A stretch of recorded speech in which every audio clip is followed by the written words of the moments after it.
दोस्तों, एक ऐसी दुनिया है जहाँ लोग पानी की बूंद बूंद को तरस रहे हैं। डेली का काम बिना पानी के करने पर मजबूर है। कैसे करेंगे, क्योंकि उन्हें पीने तक का भरपूर पानी नहीं मिल रहा। लेकिन जैसा हमेशा होता है ना, अमीरों के पास चाहे दुनिया में कैसी भी मुसीबत क्यों ना आ जाए, उन्हें परेशानी नहीं होती।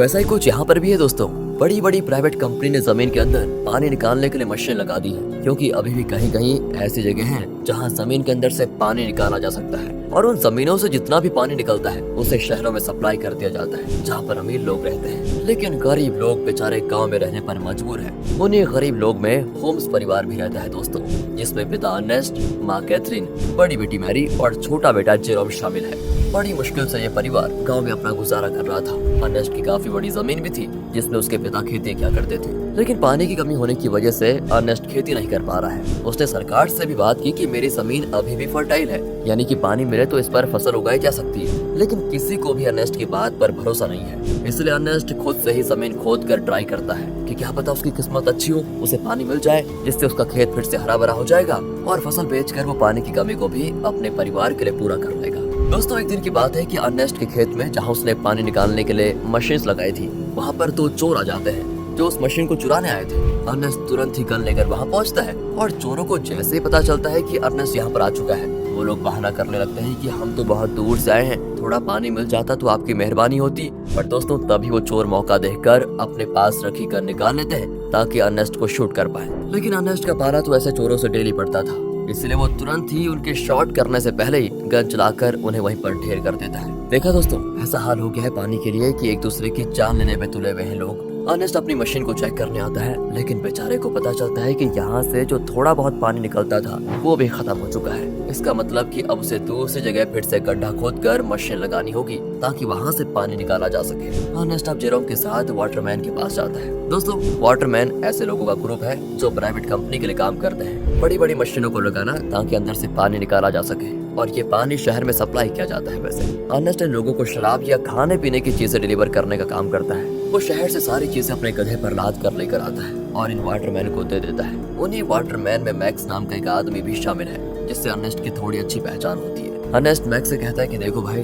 तुमने यहाँ बड़ी मशीन लगाने का काम शुरू कर दिया है। यहाँ से थोड़ी दूर मेरा खेत है जहाँ पानी आता था वैसे, लेकिन तुम्हारे यहाँ वो बड़ी मशीन लगाने की वजह से जो थोड़ा बहुत पानी मेरे खेत को मिलता था, अब वो भी बंद हो गया है। क्या तुम अपनी इन बड़ी मशीनों की लाइन दूसरी जगह नहीं लेकर जा सकते? मैक्स कहता है कि ये तो मेरा काम नहीं है, तुम्हें बात करनी है तो तुम हमारे बॉस से जाकर कर सकते हो। अर्नेस्ट को पता होता है कि बॉस तो उसकी सुनने वाला है नहीं, इसलिए वो बेचारा अपना छोटा सा मुंह लेकर जेरोम के साथ घर आने के लिए निकल आता है। लेकिन जब इंसान की किस्मत खराब हो तो उसके साथ बुरी चीजें होने में टाइम नहीं लगता। ऐसा ही अर्नेस्ट के साथ भी हो जाता है। आते समय उसके गधे का पैर पत्थर से टकराने की वजह से वो नीचे गिर जाता है, और गिरने की वजह से उसकी एक टांग टूट जाती है। बेचारा गधा प्यास से पहले परेशान था, टांग टूटने से उसको और तड़पन होती है। इसलिए अर्नेस्ट उसकी तकलीफ को खत्म करने के लिए मजबूरन उससे वहीं मार डालता है। दोस्तों, क्या करता बेचारा। इसके बाद वो एक ऑक्शन हाउस में आता है जहाँ पुराने रोबोट्स को रिपेयर करके बेचा जाता है। अर्नेस्ट ऐसे एक रोबोट को खरीदने आया था ताकि आगे से वो डिलीवरी का काम संभाल पाए। साथ ही ऑक्शन में फेलम नाम का बंदा भी रोबोट पर बोली लगाने आता है। लेकिन आखिर में अर्नेस्ट को वो रोबोट मिल जाता है, जिसे पाकर अर्नेस्ट और जेरोम बड़े खुश होते हैं कि चलो कुछ तो काम की चीज आई हाथ में। इसके बाद दोनों हॉस्पिटल आते हैं जहाँ कैथरीन रहती है। कुछ समय पहले एक दुर्घटना का शिकार हो गई थी कैथरीन,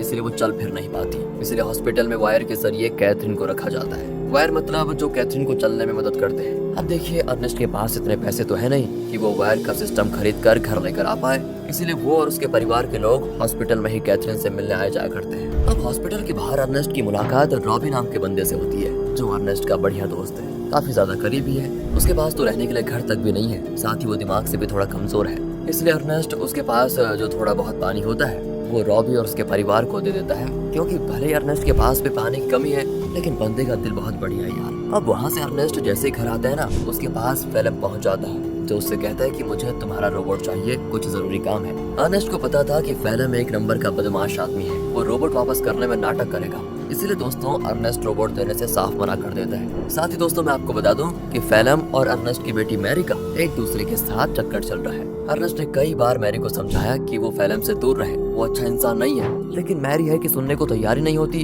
फेलम की वजह से वो तो अपने पिता से भी नफरत करने लगी है। बताओ दोस्तों, माँ बाप कभी गलत होते हैं क्या? जो बच्चे माँ बाप की बात नहीं मानते उनके साथ तो बुरा होता ही है। कहीं मैरी के साथ भी कुछ बुरा ना हो जाए। खैर, आगे देखते हैं। अगले सीन में अर्नेस्ट एक और जगह गड्ढा खोद रहा होता है। इस उम्मीद में कि शायद वहाँ से कुछ पानी निकल जाए, लेकिन बड़ी मशीनों की पाइपलाइन के कारण आसपास का पूरा इलाका सूखा पड़ चुका था। इसलिए अर्नेस्ट को यहाँ भी निराशा का सामना करना पड़ता है। साथ ही गड्ढा खोदने के दौरान अर्नेस्ट जेरोम से बात कर रहा होता है। वो कहता है, जब मैं शहर गया था वहाँ मैंने एक लड़की को देखा जिसके बाल तो छोटे हैं लेकिन देखने में बहुत सुंदर है। तुम तो बेटा बड़े हो चुके हो, कहो तो तुम्हारी बात करवा दो उससे। मैं नहीं जानता कि इस हालत में हम कब तक जिंदा रह पाएंगे, इसलिए हमारे पास जो भी पल बचे उन्हें अच्छे से जी लेना चाहिए हमें। और दोस्तों ऐसे ही बाप बेटे आपस में बात करते हुए कुछ टाइम एक दूसरे के साथ बढ़िया तरीके से बिताते हैं। इसके बाद अर्नेस्ट जैसे ही घर आता है, मैरी उससे कहती है, मुझे पैसे चाहिए पापा, मैं फैलम के साथ जा रही हूँ, मुझे यहाँ पर बहुत घुटन हो रही है। अर्नेस्ट कहता है, घुटन हो रही है? मैंने बचपन से तुम्हें पाल पोस के बड़ा किया, सब कुछ देने की कोशिश की तुम्हें, और फिर भी तुम ऐसी बातें कर रही हो। मैरी तो ऊपर से जवाब देती है, कहती है, हम यहाँ पर जी नहीं रहे, सर्वाइव कर रहे हैं और मुझे ऐसी जिंदगी चाहिए ही नहीं। अर्नेस्ट के लाख समझाने पर भी जब मैरी नहीं मानती तो अर्नेस्ट मैरी को कमरे में बंद करके खिड़कियों पर कीड़े लगा देता है ताकि वो फैलम से मिल ना पाए। अब अर्नेस्ट जैसे सप्लाईज लेने के लिए शहर जाने वाला होता है, तभी उसको पता चलता है कि रोबोट गायब है। ये देखकर उसकी हालत खराब, वो परेशान हो जाता है। वो समझ चुका था कि ये काम तो फैलम के अलावा कोई दूसरा कर नहीं सकता। वो वहाँ से तुरंत वाटरमैन के पास आता है ताकि उनसे पूछ सके कि क्या फैलम यहाँ पर आया था कि नहीं। पर वहाँ पर आते ही मैक्स और बाकी वाटरमैन मिलकर अर्नेस्ट पर धावा बोल देते हैं दोस्तों, और जमकर उसकी पिटाई करने लगते हैं। उनका कहना होता है कि तुमने हमारी सप्लाईज चुराई जो हमारी मेहनत की कमाई थी, जिसे तुमने शायद कहीं और बेच दिया होगा। अर्नेस्ट कहते हैं, अरे ये क्या कह रहे हो तुम, मैं खुद यहाँ तुमसे पूछने आया था कि क्या फैलम मेरा रोबोट लेकर यहाँ आया था या नहीं, लेकिन उल्टा तुम लोग मुझे ही मार रहे हो। दोस्तों अर्नेस्ट यहाँ पर समझ चुका था कि जरूर फैलम ने शहर से मेरे बदले सप्लाईज ले ली और उसे वाटरमैन को देने के बजाय चुरा कर कहीं और लेकर चला गया। इसलिए दोस्तों अर्नेस्ट जैसे तैसे वाटरमैन से पीछे छुड़ाकर फैलम को ढूंढने के लिए निकल जाता है, जो उसे मिल भी जाता है। साथ ही अर्नेस्ट का शक भी सही था, उसने ही सप्लाईज चुराई थी दोस्तों, जिससे वो बड़े आराम से खा पी रहा था। इसलिए अर्नेस्ट गन पॉइंट पर लेकर फैलम को डरा देता है और उसे वाटरमैन के पास ले जाने लगता है, ये बताने के लिए कि सप्लाईज मैंने नहीं फैलम ने चुराई थी। आगे बढ़ते हुए दोनों काफी ज्यादा थक चुके थे। अर्नेस्ट सबसे ज्यादा थक चुका था और साथ ही साथ उसका पानी भी खत्म हो चुका था। इसीलिए दोस्तों फैलम अर्नेस्ट को बहकाने की कोशिश करता है कि मैंने सप्लाईज की थोड़ी शराब पी ली थी और थोड़ी बची है, मेरी मानो तो बची हुई शराब हम दोनों आधा आधा बांट कर पी लेते हैं। ज्यादा से ज्यादा वाटरमैन क्या करेंगे, मुझे मारेंगे ही ना, लेकिन अगर हमने पिया नहीं तो हम प्यास से जरूर मर जाएंगे। इस पर अर्नेस्ट मान जाता है, लेकिन जैसे ही वो फैलम को रस्सियों से आजाद करता है, फैलम उस पर ही हमला कर देता है। बेचारा अर्नेस्ट पहले से ही थका हुआ था और मार खाने की वजह से उसका काफी ज्यादा खून बहने लगता है। इसके बाद तो फैलम जबरदस्ती पाके सारी शराब अर्नेस्ट के मुंह में डाल देता है, ताकि जब वाटरमैन उसे देखे तो उन्हें यकीन हो जाए कि अर्नेस्ट ने ही सप्लाईज चुराई थी और उसी ने उनकी शराब पी ली। इतना ही नहीं दोस्तों, फैलम अर्नेस्ट को मार मार कर रोबोट के साथ ही रस्सी से उसको बांध देता है, ताकि दुनिया को लगे कि रोबोट ने आउट ऑफ कंट्रोल होकर अर्नेस्ट पर हमला कर दिया, जिससे उसकी जान चली गई। और होता भी ऐसा ही है, बेचारा अर्नेस्ट मारा जाता है दोस्तों, और सभी लोगों को लग रहा था कि रोबोट ने अर्नेस्ट की जान ली। दोस्तों हमेशा अच्छे लोगों के साथ बुरा ही क्यों होता है यार। अगले सीन में जेरोम अपने पिता को खोने के बाद बहुत उदास बैठा होता है। वो सारा गुस्सा रोबोट पर उतार कर उसे तोड़ने की कोशिश कर रहा होता है, क्योंकि अभी तो उसने ये मान लिया है कि रोबोट ने ही उसके पिता की जान ली, लेकिन हम सब जानते हैं कि सच्चाई क्या है। तब वहाँ पर फैलम आकर जेरोम से कहता है, रोबोट को तोड़कर क्या मिलेगा, ये आगे चलकर हमारे ही काम आएगा, इसलिए इसको तोड़ो मत, और तुम चिंता मत करो, मैं हूँ ना, मैं तुम्हारे परिवार को संभाल लूंगा, तुम्हारे और मैरी का अच्छे से ख्याल भी रखूंगा। बताओ दोस्तों, कातिल मसीहा बनने की कोशिश कर रहा है। अगले सीन में दिखाते हैं कि फैलम मैक्स के पास आकर कहता है, मुझे पानी की एक पाइपलाइन चाहिए ताकि उसकी मदद से मैं अर्नेस्ट की जमीन पर खेती कर सकूं। मैक्स कहता है, मैं क्या तुम्हारा कोई नौकर हूँ जो तुम कहोगे और मैं कर दूंगा। तो फैलम उससे कहता है कि अच्छा, तुम्हें मानना पड़ेगा दोस्त, मानना पड़ेगा। वो दोस्तों उसका चाकू दिखाते हुए कहता है, ये चाकू तो याद है ना तुम्हें, उस दिन जब सप्लाईज लेकर तुम लोगों ने अर्नेस्ट पर हमला किया था, तब ये चाकू अर्नेस्ट ने तुमसे ले लिया था और मुझे ये चाकू उसकी बॉडी के पास मिला जिसमें तुम्हारा नाम लिखा हुआ है। सभी जानते हैं कि मरने से एक रात पहले सप्लाईज लेकर तुम्हारी और उसकी लड़ाई हुई थी। तो मैं क्या सोच रहा था कि मैं जाकर सभी को ये बात बता देता हूँ कि लड़ाई के दौरान तो मैक्स अर्नेस्ट को नहीं मार पाया, लेकिन अगले दिन जब उसे मौका मिला तो उसने अर्नेस्ट को मार दिया और आरोप डाल दिया रोबोट पर। ये सुनकर मैक्स घबरा जाता है और फैलम की बात मानते हुए कंपनी से छुपाकर एक सीक्रेट पाइपलाइन अर्नेस्ट के खेत में चालू करवा देता है, जिससे दोस्तों खेत को पानी मिलना शुरू हो जाता है। सभी बड़े खुश होते हैं कि यहाँ पर फिर से खेती हो सकेगी। फैलम दोस्तों डेली हल जोतता है ताकि फसल उगा पाए। देखते देखते उसकी मेहनत रंग ला जाती है और खेती में चारों तरफ फसल उगने लग जाती है, जिसे देखकर जेरोम और बाकी सभी बड़े खुश होते हैं। साथ ही फैलम और मैरी रिलेशनशिप में भी थे, जिस वजह से मैरी प्रेग्नेंट हो चुकी थी, इसलिए उन दोनों की शादी करवा दी जाती है। शादी से फैलम बड़ा खुश था, लेकिन अंदर ही अंदर उसे ये भी याद आ रहा था कि ये सब अर्नेस्ट का था जो उससे मैंने छीन लिया। आज वो जिंदा होता तो ना ही मैरी से उसकी शादी होती और ना ही ये खेत उसे मिलता। अर्नेस्ट के मरने के बाद फेलम ने उसकी सारी चीजों को दोस्तों अपना लिया होता है, लेकिन ये इंसान यहाँ पर भी नहीं रुकेगा। अभी आप इसके पाप देखिए कितना करता है ये। अगले सीन में बैंक से कुछ कर्मचारी आते हैं जो फेलम के पैरों तले जमीन खिसका देने वाली बात बताते हैं कि जमीन पर तुम्हारी फसल होगी है। उस जमीन को अर्नेस्ट ने गिरवी रखा था, वो तो मर गया, इसलिए अब ये जमीन बैंक की होती है और इसमें जो फसल होगी है वो भी बैंक के पास ही जाएगी। फेलम कहता है नहीं, ऐसा नहीं हो सकता, ये बात तुम्हें पहले बतानी चाहिए थी जब यहाँ पर फसल नहीं उगी थी उस समय, और अगर तुम पहले बता देते तो मैं कोई दूसरी जमीन देख लेता। लेकिन दोस्तों बैंक वाले नहीं मानते, वो कहते हैं कि 1 हफ्ते के अंदर अगर पैसे नहीं मिले तो इस जमीन को तुम भूल जाना। इतना कहने के बाद वो चले जाते हैं। फेलम तो परेशान हो चुका था कि अर्नेस्ट ने तो मुझे बेवकूफ बना दिया, बेकारी कहीं का, जमीन तक गिरवी रखी है, बताओ अब पैसों का बंदोबस्त कैसे कर पाऊंगा। बताओ दोस्तों, ये तो वही बात हो गई, उल्टा चोर कोतवाल को डांटे। खैर अब फेलम जेरोम से कहकर रोबोट ले जाने लग जाता है। वो कहता है मैं रोबोट को बेचने जा रहा हूँ ताकि इससे मेरे पैसों से बैंक वालों का उधार चुका पाऊँ। लेकिन दोस्तों फेलम शरीफ आदमी नहीं था, वो रॉबी के पास आता है। वही रॉबी दोस्तों जो काफी ज्यादा करीब है, और वो उसे बहाने से साथ में ले जाता है कि मेरे साथ चलो, मैं तुम्हारे लिए पानी वगैरह का बंदोबस्त करता हूँ। इसलिए बेचारा रॉबी अपने बच्चे को लिए फेलम के साथ चला जाता है। लेकिन मैंने कहा था ना दोस्तों, फेलम के पापों का घड़ा भरा नहीं है। वो धोखे से बेचारे रॉबी के बच्चे को बेच देता है, जिनसे मिले पैसों को वो बैंक वालों को दे देगा। अब इसकी खबर जैसे रॉबी को लगती है, वो फेलम से झगड़ा करने की कोशिश करता है। लेकिन जहाँ पर फेलम ने बच्चे को बेचा था वहाँ झगड़ा वगैरह करने का रूल नहीं होता। बच्चा बिक गया तो डील कभी नहीं टूटेगी, इसलिए वो बदमाश लोग रॉबी को शूट करके मार देते हैं दोस्तों। साथ ही वो फेलम को भी शूट करने की कोशिश करते हैं, क्योंकि उन्हें तो लगा था कि फेलम रॉबी की परमिशन के साथ उसके बच्चे को बेच रहा है। इसलिए फेलम जैसे तैसे अपनी जान बचाकर दोस्तों वहाँ से भाग जाता है। साथ ही वो रोबोट को वहीं छोड़ देता है, क्योंकि उसे जेरोम को भी तो बताना है कि ये पैसे बच्चे को बेचकर नहीं बल्कि रोबोट को बेचकर आए हैं। क्या कहें दोस्तों, कितना बुरा आदमी है यार फेलम।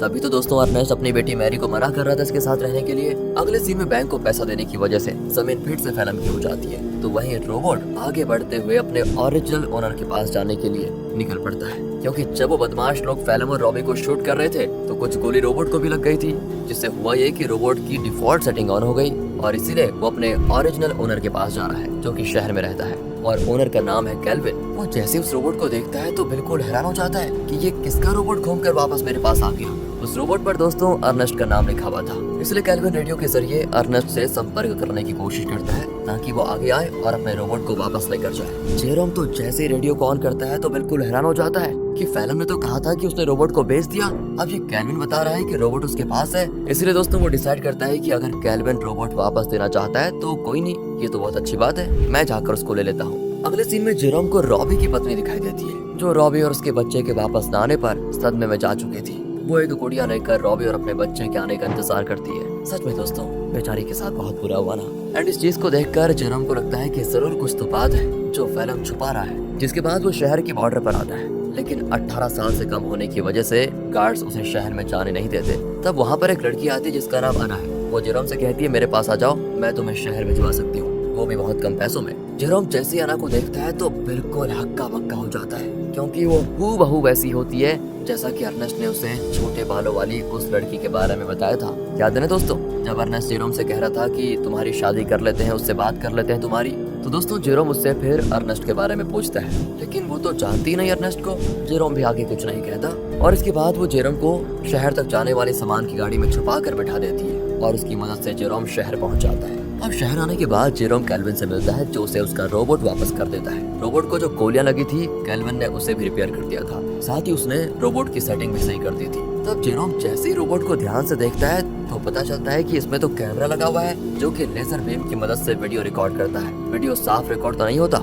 लेकिन इतनी क्लियर जरूर होती है कि उसे देखा जा सके। और तब उन वीडियोस में जेरोम को उसके अर्नेस्ट के साथ बिताए हुए पल दिखाई देते हैं जिन्हें रोबोट ने रिकॉर्ड कर लिया था। उन्हीं वीडियो में दोस्तों वो वीडियो भी होती है जब फेलम अर्नेस्ट को मार रहा था और रस्सी से बांधकर उसे रोबोट के साथ जोड़ दिया था। इस चीज को देखकर जेरोम को एकदम से सदमा लगता है। उसे सच्चाई का पता चल चुका था कि उसके पिता का मरना कोई एक्सीडेंट नहीं था, बल्कि फेलम की सोची समझी साजिश थी। इसलिए वो रोबोट को लेकर वापस घर आ जाता है और आते ही फेलम को ये नहीं बताता कि उसको सब कुछ पता चल गया है, क्योंकि अगर मैरी को मालूम पड़ा कि ये सब फेलम ने किया तो वो तो सदमा बर्दाश्त नहीं कर पाएगी, ऊपर से वो प्रेग्नेंट भी है। इसीलिए जेरोम एक प्लान बनाता है। वो फेलम से कहता है कि मैंने रेडियो पर सुना कि रॉबी तुम्हें बुला रहा है। अब ये सुनकर फेलम परेशान कि रॉबी तो मर चुका है, ये कौन सा रॉबी बुला रहा है। इसलिए वो कहता है कि शायद वो कोई दूसरा फेलम होगा जिसके लिए वो रॉबी बोल रहा है। अब प्लान फेल होता देखकर जेरोम एक लेटर लिखता है फेलम को, ताकि फेलम को ऐसा लगे कि ये लेटर रॉबी ने भेजा है और वो उसे उसी जगह पर बुला रहा है जहाँ पर अर्नेस्ट मरा था।